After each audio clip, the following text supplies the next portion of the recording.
You kind of bring in this USA team that's very, very talented, but they play the WNBA games all the way up to the week before the Olympics, right? They have the All-Star game the week before the Olympics. The US doesn't get a ton of time to train together, and you could see that. They got a little rattled when things started to not go their way. They started throwing the ball away a little bit more. They started making mistakes, started going 1v1, getting a little bit more ISO. It's this classic issue that USA basketball has had for a long time, especially on the men's side, of how do you turn this into a team quickly? And I think that Reeve kind of struggled with that. Hello, everybody, and welcome to this week's edition of The Late Sub. It is Monday, August 12th. I am your host, Claire Watkins, and we are going to be talking about the wrap-up of the Olympics. The Olympics are over. The ceremonial flag has been passed. And before we start talking about that, what comes in the future, we have a really exciting final weekend of action to wrap up. Big picture takeaways in both basketball and soccer, as well as just some shout outs to some of the other top performers of the last week of the games.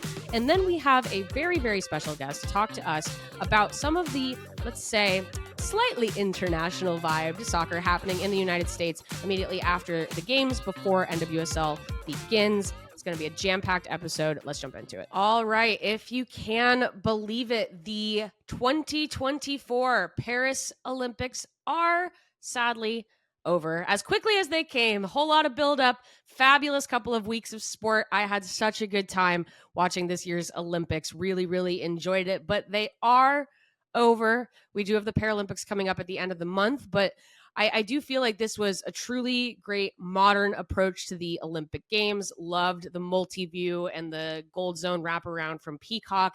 Feel like I had the opportunity to watch more sports than ever. Felt like I got to watch things live. And if I wanted to go back and watch something on replay or the delayed broadcast, I could. I just had a blast watching the Olympics this year. I think Paris did a great job. Obviously, there were some major issues with the games, as there always are, but I liked feeling like not only there was the opportunity to have a quote unquote more normal games after Tokyo, but I also just think that it felt like the infrastructure, both in the United States and in France, were ready for something of this magnitude to make people at home, like me, feel like I was a part of it. And I think that's the best and the highest compliment I can pay. So we went last week kind of looking at sort of the halfway mark. It was a little bit over the halfway mark of where the Olympics were. You get reminded in the early stages of an Olympics after kind of forgetting just how quickly you run through events, or there are athletes that are done with their Olympics 2 days into the tournament, and then there are athletes who run the whole gambit. I think we're going to talk about two of those teams today in the United States basketball and the United States soccer team. Fascinating to see people kind of run through the swimming events or go through all of the track and field events, and how it feels almost overwhelming at times with the live coverage of just kind of like gold after gold after gold. Everything is a medal round. It's all very stressful. But yeah, I think we're going to turn over. Maybe it's good to discuss this final weekend more of events and of results, because we do have the two big teams. I feel like it's hopefully fair to say that the U.S. women's basketball team and the U.S. women's soccer team are probably the two largest team properties for the United States going into an Olympics. Obviously, two very well-known domestic leagues here, and they have a chance. I think the Olympics, a lot of times, even from my perspective, from the media side, it's very quick storytelling, right? You want to build up the narrative of a specific athlete or something of their story, but a lot of these events happen very quickly, and you say goodbye to these athletes as quickly as you get to know them. These tournaments are a little bit different, right? The basketball team goes through pool play. They play a quarterfinal, they play a semifinal, and they play a final, none on the same day. You saw a lot of events kind of do back to back to back. And you get to know a team through its trajectory, and you get to learn things from individual games, but you also get to learn things from the entire tournament. It is a short form tournament, right? I think people will all agree that a World Cup format is maybe a little bit better to determine perhaps quote unquote the true best team, particularly in soccer. But I do I'm an advocate. I like the big sports in the Olympics. I think there's been always a back and forth of what's the best use of the big sports in the Olympics. Is it any different than what we watch here at home, especially, again, where we have these strong domestic leagues?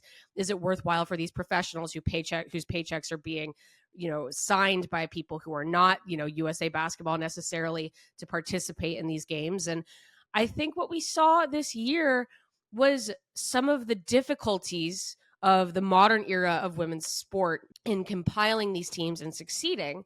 But we also saw, even just on the men's side, but also on the women's side, like, yes, of course it's worth it. Of course it's worth going through this. And it's maybe even worth, with the LA Olympics coming up in 2028, considering what it would look like to have maybe a more centralized kind of training schedule. For example, for the USA basketball team. I do want to talk about this game first. I want to talk about USA women's basketball first. Major congratulations to them. They've done something that no one else has ever done. They win a historic 8th straight team gold in women's basketball, defeating France, host nation France, in the gold medal game. A'ja Wilson is the MVP of the tournament. Wilson and Breanna Stewart both make the all-tournament team. It was a dominant tournament from the United States. High point differentials. Games were never truly in doubt. It always felt like the team didn't even really have to hit a second gear to be able to advance. It seemed like there was kind of a gulf in quality, perhaps, between the gold medal game and the bronze medal game. But let's talk about that gold medal game, because I think that dominance from the United States actually was a little bit hurtful to them in this gold medal game, because France came with a strong game plan. They came with the right stars stepping up at the right moments, and they gave the U.S. a hell of a game. The United States wins this by 1 point, which is the narrowest margin of victory in United States women's basketball history at the Olympics. Their many-year winning streak is intact, but it came really close. The only reason that overtime was avoided in this game is that Team France star Gabby Williams, when she came to shoot the tying bucket, her foot touched the 3-point line to make it a 2 rather than a 3. She did make it, but the score ends 67-66. France came in with a really strong defensive game plan. They immediately kind of flipped the script of these games where the U.S. didn't have to, like I said, go out of this first gear. They forced the U.S. into 19 overall turnovers, 13 of which came in the first half. The U.S. only scored 25 points at halftime, which was their lowest of the Paris tournaments. France, though, also kind of struggled to capitalize on those turnovers, keeping things really close. It was tied at halftime. Both teams were struggling from shooting percentage. France shot below 30% in the first half, and that kept the U.S. in it. It was an ugly first half of basketball. It's interesting. I think a lot of people, kind of just based on the text messages that I received or that my friends received, maybe if you didn't wake up to watch the first half because you thought, oh, it's not going to be close, if you tuned into the second half, I think you got a much better game. The first half was pretty brutal. I think that there were some pretty rigid rotations from head coach Cheryl Reeve. Wilson had to really warm up into the game. She had a much better second half than she had a first half. They did make some impact subs in the second half that made a difference. It seemed like, certainly with someone like Diana Taurasi, she was limited, I believe. This is just me. I believe by injury. It was clear that they're kind of working on her leg on the bench, so they didn't really have that kind of let's say, experienced 3-point shooting, but they also didn't bring Sabrina Ionescu in until much later into the game than anyone expected, because the U.S. was not attempting many threes. France took as high as a 10-point lead in the second half of this game before you saw a huge spark from the bench from Phoenix Mercury star Kahleah Copper, first-time Olympian Kahleah Copper. Talk about someone who has like that dog in her. Oh my God. She came off the bench and she said, this is not happening. This is not happening. Whatever is happening here is not happening anymore. Copper scores 12 points, 10 of which came in the fourth quarter. I think Kelsey Plum has some clutch free throws at the end. Again, Ionescu came in and had a really nice impact when she came in to move the ball forward. They were really struggling with their guard play and their entry passes. Jackie Young maybe had a game to forget. She was being officiated very tightly and I think struggled sort of with the way they were whistling the game. She does foul out in this game. And then A'ja Wilson works her way back in, and she does the thing that you should always do. I think this is such a good example of what you should do if you're having trouble. So Wilson was having some trouble even just finishing at the rim at the beginning of this game. Layups that she doesn't usually miss. She rebounds, she starts rebounding the ball, and she gets some blocks. That's how she gets herself back into this game, the way she kind of gets her head back into the game. She ends up scoring 21 points with 13 rebounds and 4 blocks, but it was the blocks and the rebounds that she kind of went back to the fundamentals and said, I'm going to make a defensive impact on this game, and that's going to turn into the layups that I need to be hitting, and she does it. Also, can I just say, A'ja Wilson's mid-range is money. I know that Stewie is really known for the mid-range, but man, A'ja Wilson's mid-range is money. It's so fun to watch. So the U.S. escapes, and I think it was very exciting. God, it was a heroic performance from France, especially from Gabby Williams, who is a player that maybe people who have been following the WNBA for a number of years might know. She's a dual citizen. She grew up in the States, and she also went to like the vaunted UConn program and NCAA. She's played in the WNBA a number of years, though her availability in the league has been kind of spotty due to some of the league's prioritization rules and her commitment to making this game as hard as possible. And maybe that's a good place to start if you're wondering what is the takeaway here. The takeaway is that Williams and her teammate Maureen Johannes are very, very good.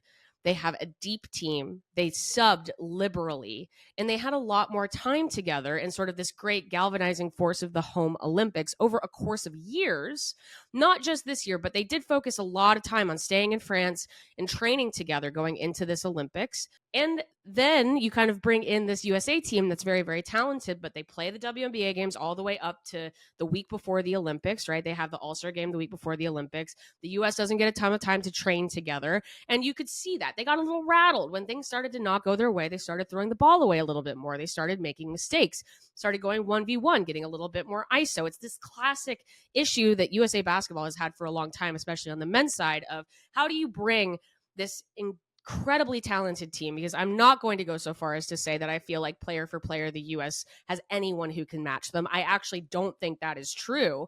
But how do you turn this into a team quickly? And I think that Reeve kind of struggled with that. I also think with the further professionalization of women's basketball worldwide, there's such a strong presence in Europe. There's obviously the strong presence in the WNBA. France was this perfect combo of a bunch of different styles, and they were more experienced in FIBA than the US is, because the US doesn't spend a ton of time together throughout the year. So all of these kind of made this perfect mix for a game that it really felt like the US could lose. But I think the bigger question now that they've won it, because my main takeaway now is very like, it was close. You can't sweat it too much though, because it's over. You did it. You won. What happens next? Does the US maybe start programming a little bit more, playing a couple more games a year? I think I would like to see it. I think there's a desire from some of these players to have the USA basketball team be a little bit more of a living thing than something that comes together just for World Cup or for Olympic years. Do they try to play European teams more? Do they maybe encourage some of their individual players to do short runs in Europe? Not maybe the entire WNBA offseason, but just learning those FIBA rules, getting more comfortable with that style of play. Is there ever a push to make USA basketball more of an entity? Maybe not forever, but going into, like France this year, a home Olympics, going into LA. I doubt it. I bet the approach stays the same. And I also, again, don't have that fear of player for player Team USA basketball being caught anytime soon. But there are considerations, and especially, next time they're going to be going for 9. It's hard. Every single cycle, it gets harder and harder and harder to do what they do. So I really enjoyed the game. I am glad that the United States won. I thought, again, it was a heroic performance from France, but just interesting positives and sort of questions coming out of the basketball tournament. Switching over to soccer, the United States women's national team earns their 5th Olympic gold after adding on to their 4 World Cup titles. They still hold this record, this kind of crazy record of they have never failed to win Olympic gold the year after a year where they failed to win a World Cup. Obviously, they've never done the back-to-back, but as we saw with Spain this year, nobody has. It's very, very hard to do. There has never been a cycle in women's soccer history that had both a World Cup and an Olympics, because people might recall it. That's not a given, where the U.S. has not held one of the 2 titles. This one, again, maybe feeling like the hardest one of all. I got some 2019 vibes from this tournament, to be completely honest. If you want my full breakdown of the gold medal game itself, that is on YouTube. We recorded that, quick reactions, on Saturday. I was a little bit down on the game, to be honest. I mean, that's sort of the issue with a quick reaction, is sort of that's how I felt about the game itself. But I think, again, with every day that passes, and I think I even acknowledged that on Saturday, just the history is going to remember this as a very difficult task that was passed with flying colors. If you look at the big stats, if you look at the big performances, if you look at the star-making turns of this soccer tournament, this sort of short-form Olympic soccer tournament that the U.S. has done so well in, and they do it with a new squad, and they do it with a new manager. And I got some 2019 vibes from this, truly. I remember even back in 2019, I obviously didn't have this show, but I had my criticisms of how the U.S. approached 2019 as well. There were lineup things I didn't like, and there was things set up in the midfield that I thought could have been better, and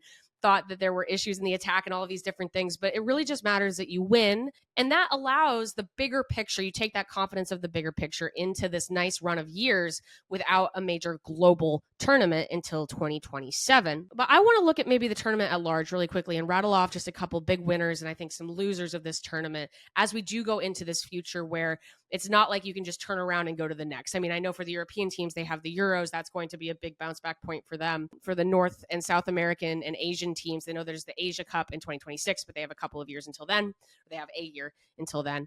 For the North and South American teams, North Central and South American teams, the Gold Cup was a great success, but they have a little bit of time before that happens again. So this is now the experimental period, right? And again, that's why it's so good to win this medal rather than to lose it, because the U.S. can actually come from a place of strength rather than feeling like they have to keep chasing this ideal that they cannot reach anymore. So a couple quick winners. Obviously, I think a huge winner of this soccer tournament was the legend of Emma Hayes. I think you had to wait and see, right, how that transition would work, had to wait to see if her as a club manager would translate to international play. That's not always a given.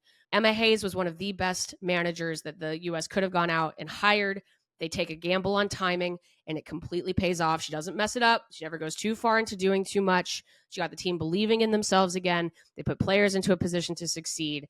And despite injuries that we probably will never hear about, or it's going to start trickling out when they go back to their NWSL or European clubs, she got this team through a grueling tournament with the right positional balances and right roster balances to see through those issues. There were clear availability issues for the United States in this tournament, and it ended up not being that big a deal. Other big winners, I think, are the touch point players of the 2023 World Cup for the United States, who were kind of unfairly maligned for their mentality, for their work ethic, for their ability to get through a game. I mean, I've said this multiple times. This Olympics was not necessarily about the X's and O's or about playing beautiful football. It was about guts, glory, mentality monsters. It was about getting through tough assignments and being committed for every single minute of a game, even if that game goes into extra time. I think you have to look at Sophia Smith bouncing back, becoming the center forward as opposed to being stuck on the wing. You have to look at Trinity Rodman, what she was able to do both in the attack and defensively. Naomi Girma. You look at a player like Alyssa Nair. People were saying Nair was cooked, that she was washed, that it was over. Alyssa Nair, goalkeeper for the United States, has an incredible tournament. That bounce back is so real. And I think it is a testament to the United States mentality and these players. And I hope that they are very proud of themselves and have firmly put to bed this idea that there is just a way to will your way to victory that they somehow were missing inherently in 2023. Other big winners, Brazil and Germany. Brazil gets second, Germany gets third. Brazil and Germany both suffered 2 losses in this tournament and were able to bounce back from those. That's huge. The United States actually never had to face the adversity of trailing in a game, which again, that's the magic of a tournament. I think that's a huge positive for them. But there is also, I think, huge valor in coming back from that level of adversity. Brazil was dealing with Marta not being available. Germany was dealing with devastating injuries, and they were under an interim manager. Really unclear kind of what Germany was going to be able to do in this. And they get bronze, and they play so well in that bronze medal match. And goalkeeper Ann-Katrin Berger becomes, again, the stuff of legend with the way she saves PKs with her hands behind her back before she jumps. Love it. That's the Olympic magic right there. Brazil, I don't think anyone thought was going to be in the gold medal game. And the way that these players have developed, the way that they played together in this tournament, the way that they fought for Marta and fought for each other and just stayed so compact and made Spain's defense look so silly in that semifinal. It's just good football, man. It's just really fun to watch. Spain, jumping off on the less exciting, right? A little bit less positive. Spain, I do think you have to think are the losers here, but I don't want to overstate this either, right? You don't want to overstate the positives. You also don't want to overstate the negatives. I think Spain's defense got exposed. And I think the naivete of some of the coaching got exploited. Spain's attack generated the most chances of this tournament. They had the highest XG of this tournament. Spain's attack and midfield was just as good as ever. However, some of those players either were sitting on the bench when they needed to not be on the bench, or they were in positions in the front line that they needed to be not in those positions on the front line. That's naivete of coaching. High rotation, yes, Spain got props for rotating when the United States did not, but some of the rotating they got wrong. That made a difference. And then we also just saw some of those touchy moments of the Spain defense that we even saw in the World Cup last year. I mean, people kind of forget The Japan game, because of the way that Spain went on to win the World Cup last year, they had a terrible own goal in the group stage of the World Cup last year, but they were able to shore that up, right? They were able to make those adjustments. They just got flat out beat in this tournament. You learn from that. You think about your player selection, right? You think about your style. You think about maybe being really focused in on those tactics when you know you're going to have certain teams that are going to run at that back line because they think that it is a weakness that they can exploit. Spain is not in quite the shambles that the fourth place finish, I think, would indicate. I think they're going to be very disappointed with this result, but they have things they need to work on. And I have to think that their European competition in the Euros next year are going to be looking at all of this thinking, oh, there's something we can do with this. Other frustrations, France as the home nation, host nation, exceptional talent. They have a good coach who is respected internationally, and they don't even make it to the medal rounds. Marie Antoinette Katoto led the tournament in scoring. And yet a Brazil team with just sort of this greater galvanizing force, they were playing together, they were playing with urgency, sends them home. You keep waiting for France to figure it out. I keep waiting for France to figure it out, and it just hasn't happened yet. And then I think the main takeaway for many of the other teams is one that we always touch on when there's a major tournament in world women's football, which is what's happening with the federations and what's happening with the coaching staff. I think Zambia is a really, really good example. God, Zambia's is talented. They're incredible. Barbara Banda has 10 career Olympic goals under the age of 25. She's only played in 2 group stages, and she has 10 career Olympic goals. She needs help. She needs help from her defense. She needs help from goalkeeping, and they need help from a federation that has proven to be unserious, with a coach who isn't even allowed to be around players other than in coaching contexts and still has his job.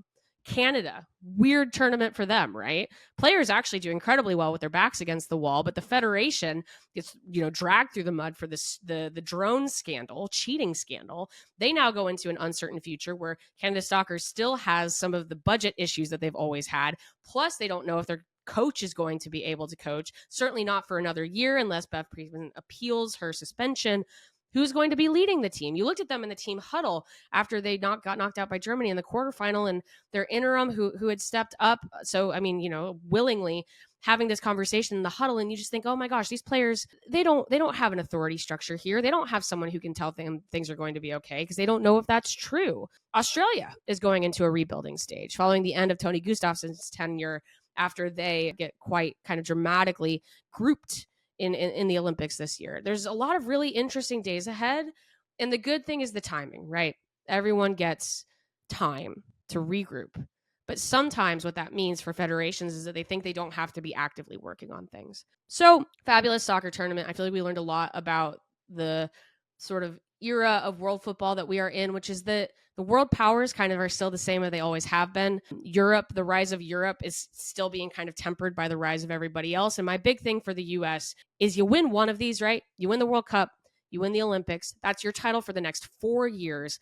And they have earned themselves, at least until, let's say, December, the chance to just not even worry about the future. That's Emma Hayes' job now. And I think she's really excited to continue it. Other USA teams had kind of more mixed tournament ends. USA water polo falls short of a medal after a devastating penalty shootout loss to Australia in their semifinal. That's coming off 3 straight golds. So that is a record snap. So you have to think that they're going to be ready to go in LA in 4 years. USA volleyball got past a huge hurdle in Brazil in their semifinal, but fell to like a truly dominant Italy team to earn silver. Again, you have to think that volleyball's moment in the United States is going to be huge in 4 years. Track and field, incredible meet event, athletics events for USA track and field. They went in the 4x100 and the 4x400 relays. Cindy McLaughlin-Lavone is the GOAT in the 400 hurdles. Tara Davis-Woodhall wins a long jump title. Just a truly dominant run in athletics this year. And then, just a wonderful Olympics, and we move on, right? I think you look at what's next for basketball. WNBA is coming back on Thursday. What's back for soccer? NWSL is back next week, but they have a couple other games coming up before that, which we'll be talking about in just a second. We saw legends ball out, people on their 3rd, 4th Olympics. We're now going to find out what that means for their future. And we turn back just to sort of women's soccer, women's basketball, women's sport continuing to thrive in the United States. Fall is approaching. There's a little bit of a crispness to the air. College soccer is getting ready to kick off. We're going to see college volleyball coming back. We're going to have more on that soon. Yeah, just a wonderful, I think it's the year of women's sports. And I think that we saw that in this Olympics. And so now that, Tom Cruise has lapelled down the side of a stadium and hopped on the Hollywood sign, it's time to get ready for 2027, 2028 for soccer. And and see who's going to win this damn WNBA championship, because there's a lot to happen here in the States. And speaking of turning to the States, we have a really nice interview for you to close the show today. Arsenal Football Club is doing a small tour of the United States. I guess maybe tour isn't the right way to put it. They're going to be in the Washington, D.C. area, and they are going to be playing a match against the Washington Spirit on August 18th at Audi Field.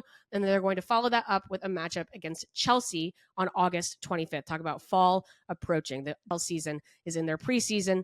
I think this is great. I mean, Arsenal has been to the United States once before. They did play the Reign a number of years ago.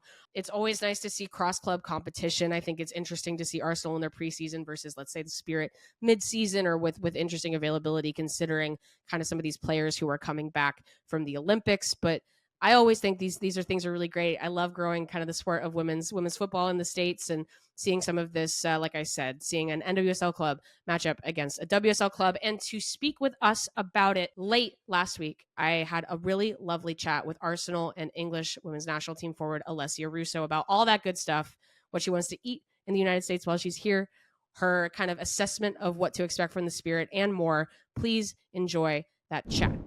So we are so very excited to have Alessia Russo, forward for Arsenal and the English women's national team, on the show today. Alessia, how's it going? And thanks so much for being on. No, thanks for having me. Hi, guys. So WSL season, preseason, starting now. Season's gearing up. Arsenal is coming to the United States to play the Washington Spirit in a much anticipated friendly on August 18th, followed by a matchup against Chelsea on August 25th. Maybe before we get into the talk about the season or the friendlies, maybe the best question is just, how was your off season?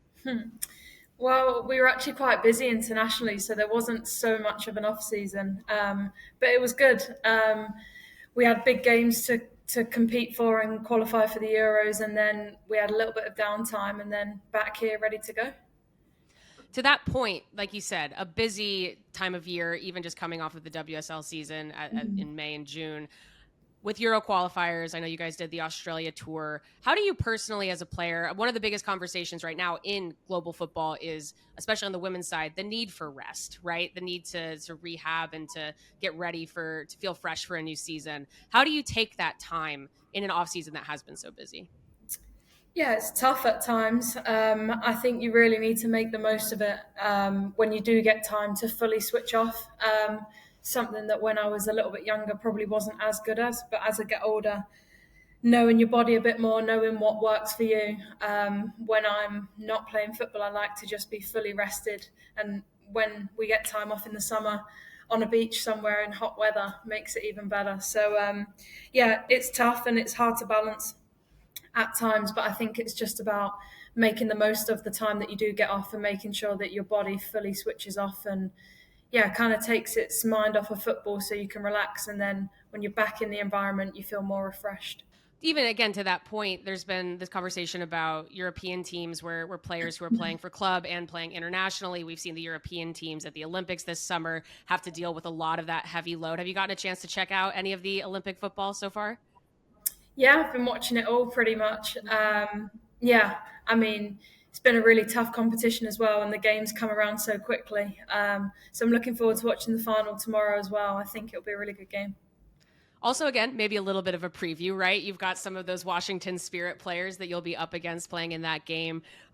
This is the first time Arsenal has played in the United States in a long time, but you personally also have ties to the States. People might not know that you played college ball at North Carolina before joining your first WSL club. What do you remember most about that experience in the U.S. in college? I loved my time at college. Yeah, I just remember going out there quite young and naive, and I just thought I'd kind of throw myself into this new environment and experience. And yeah, I came out of it with the best friends that I still speak to now all the time, the best experience. And I think that you had to learn a different style of football, which was cool. And I think, yeah, just the people you meet along the journey, and the place, Chapel Hill, was so beautiful. And yeah, you're at a place where there's so many athletes and so many top quality sports as well. Yeah, I loved it. What was it about college soccer that intrigued you the most? I mean, it's a big decision to make as a teenager, right? To come over and move into a new environment. But what was it specifically that made you want to make that particular leap? Well, I was speaking to a few schools, and then I went out and visited UNC, and I just fell in love with the campus, the people, everything about it. And I mean, Anson is a winning coach, and the players that he's coached and the legacy that he's had on women's football is massive. So, yeah, when that opportunity was presented, I thought it was one that I couldn't turn down. And yeah, I learned a lot about myself on and off the pitch. College soccer is like, I mean, I'll say it's the sport on steroids, right? There's the Yeah. free subbing. It's very fast, very athletic, very transitional. What was it about getting thrown into that environment and then coming back to play in WSL or play for the England national team? What were some of the soccer principles that you think you brought with you having to play in such that kind of high transitional style? I think when I went to the States originally, a lot of my youth football in England was very technical and tactical based. And then going to the States, I kind of developed a different side of the game in terms of like strength and power and physicality, because in order to fit into the game and into college football, you needed to be strong, you needed to be quick and fit. So I'd not really stepped foot in a gym much until I went to the States. And then when I got out there, yeah, the gyms, the programs that they put you on is like crazy. So yeah, I definitely learned that side and understood my body a little bit more, and yeah, just tried to figure out what's best for me and how I could get the best out of myself. Does that background help with the ability to be creative on the field? Like again, fans might remember the back heel, the kind of that creativity that you have such a calm head, but also you're so in control, like you said, of your body on the pitch. Those basis of like talking again, sort of the things that you learned in college at North Carolina, does that help with the footballing side of it as well, even now? Yeah, although people say that I'm still really clumsy, and I am. Sometimes I struggle to stay on my feet, but yeah, I mean, I just had to grow. Like my body was still kind of going through a transition of becoming from a young player to a woman, and I just had to kind of catch up my body with where I needed it to be, where with its strength and its power. And it's still something that you work on now, but UNC was kind of the starting point for all of that. So it's been a while, right, since you've been based in the States. But is there anything like you're coming back over? You guys are going to be in DC for over a week. Anything you're excited to do in the US or see in the US? I mean, like food in the US. Is there anything that you're excited to get back to? Well, I'm excited to go to Chipotle. I love it there. Um, they do actually have a couple in London, but they're really far like out for me. So I'm looking forward to Chipotle. We used to have our pre games all the time at Panera. I don't know if they have that in DC, but They certainly do. Don't I worry. do. Many a Panera in DC. Yeah. Yeah. Well, everyone used to think like, oh, why are we going to Panera again? But Lotta and I used to love it. So I'm sure we'll take a visit back there. But no, I'm looking forward. I loved America. I love my time out there. I go back sometimes on holiday and stuff. So yeah, I'm looking forward to it. Well, it seems like these games, obviously, it's part of the stepping stone to get ready for the season, but it's also a chance to connect with American fans. The profile of WSL, even Arsenal through Champions League, through greater access over here in the States. How nice is it to have that opportunity to get to play in front of those fans who might not be able to see you guys during the regular season? Yeah, we're all really excited. I think it's nice to kind of go out there and show what we do and bring it to the States. I think we have a lot of fans that follow us from afar, but when they can see us up close, it makes it that little bit more special. And we did it in Australia, and the reception that we got out there was incredible. So I think, yeah, we're all really excited to go and meet some of our US fans. Have you had any moments where you've sort of stopped and thought, oh, wow, this is really turning into, I mean, Arsenal already an international brand, certainly on the men's side, but feeling like even just the English football, English women's football is growing into this thing that is globally known? Have you ever had kind of that moment where you're like, wow, this is a global movement at this point? Well, I think the past few years with the tournaments we've been having with the Euros and the World Cup, when you're playing in it and you're walking out in these kind of stadiums and just the buzz around the different cities that you're in, everyone's just a fan of women's football, and they're genuinely wanting to see the game grow, and they're actual fans of women's football. And I think that to play in those kind of stadiums, whether that's in England, in Australia, in the US, I think women's football now is never questioned and it's always backed, and we have our fan bases and we're just getting the stages that we deserve now. So yeah, it's maybe taken a little bit longer than we'd all hoped, but yeah, there's a genuine love for women's football, which is special. It should also just be, I think, you know, the game between Arsenal and the Spirit, very interesting, clashing styles. We don't get to see sort of that cross competition as much as maybe we would like between the American clubs and the European clubs. But the Spirit recently, you know, they've got a little bit, they're pushing more into, they bring Geraldes over from Barcelona. Michelle Kang, their owner, owns multiple clubs in Europe as well as the Spirit. They just signed Esma Morgan, who you know from the national team. Yeah. What are you anticipating, I guess, from that battle between sort of some of that American style, but we're seeing NWSL clubs evolve, and what you guys are doing? Yeah, I think it's going to be a really tough game, and we all know that as players. And also, they're in their season, so they're going to be firing. They're going to be on form. We're coming into it at a different stage, but we'll be as prepared as we possibly can be. And we want to go into it like we want to go into every game this season, with wanting to win and put on a performance that we're all proud of. And I think to expect from them, I mean, it will be a fast-paced game. And probably a different style to what we're used to, which is also cool because there's so many different types of teams in Europe and in England that you come up against. So yeah, it'll be good to test ourselves against the Spirit. Last couple of questions here, more big picture, because you talked about this briefly earlier. The moment that women's football is in, you know, the England winning the home Euros, making it to the World Cup final, again, greater access for WSL, the rise of the Champions League, even to kind of greater heights, becoming the standard of club football. How does it feel to be part of? I mean, I would even say we in the States are seeing this sort of revolution of support for women's sport, not just on the footballing side, but we're seeing it for basketball and other sports as well. Mm-hmm. How could you have maybe, what does it feel like to be part of the generation that is on this wave of sort of this exponential growth of women's sports? And maybe what's changed for you, let's say even from starting your college career at North Carolina to now, in the popularity and the support for women's football?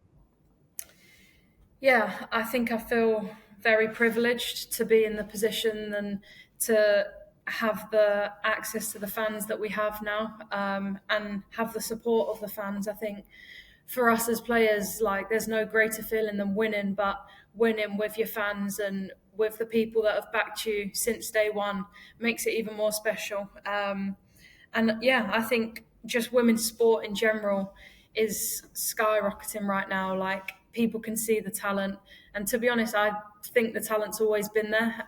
It's just not been viewed as it is now, which is a shame. I know in England, one of my favourite players growing up was Kelly Smith, who's actually my coach now. But she was one of the best forwards that there's ever been, but maybe didn't get the stage that she deserved back in the day. And I know that there's loads of top English talent that's been there ever since we can remember. But now the game's growing, that these people are in the right places that they need to be. And yeah, people have a genuine connection to following these journeys and these stories. So I feel very privileged to be in that kind of position, and hopefully long may it continue. What would you like to see for the sport as it continues to grow going forward? I'd just like to see girls continuing playing, having a route into football, and whether they want to be a player, a referee, a coach, knowing that football's for them and they don't have to question whether there's a place for them in the football world. And yeah, just making sure that every young girl and boy out there can follow whatever path they want to in football or whatever in life it may be. And then last one, just, you know, looking forward to the Arsenal season or this tour. When fans come to see the club play, whether it is at Audi Field or you guys have many games at the Emirates this season, what can they expect from Arsenal football in 2024, 2025? Hopefully a lot. We've got high expectations of ourselves and as a team. We'll work hard throughout the season. I think this is one of the most hard-working teams I've been a part of, and the energy and the passion to go out and get better every single day is massive. And yeah, hopefully win lots of games, play football that everyone's enjoying watching, keeping the ball and creating lots of chances. But no, I think what sets this team apart and will hopefully set this team apart this season is the commitment and the graft that we put in every day, and the relationship that we have off the pitch as well, and genuinely wanting everyone to do well. So hopefully it'll be a big year. Incredible. Can't think of a better way to close this out. Thank you so much, Alessia Russo, for joining us. Like I said, they will be playing in Washington, D.C. on August 18th against the Washington Spirit, and again against Chelsea on August 25th. Check that out. Thank you so much for joining us. And I'm just excited to see it. Excited to see what you guys have going on this season. Thanks. Thank you so much to Alessia Russo for joining us for that. Cannot wait to check that match out. But this is it, guys. We are moving back in full throttle. We got a lot of really good stuff coming up. WNBA, NWSL, college sports, Paralympics, so much. Cannot wait to get into it. This has been this week's edition of The Late Sub. I am your host, Claire Watkins. Shout out to producer extraordinaire Parker Fenton. I hope you guys enjoyed our Olympics coverage as much as we enjoyed making it. Subscribe to the Just Women Sports YouTube channel. Subscribe to the Just Women Sports newsletter. Subscribe to this show wherever you get your podcasts. And we will be back with you next week.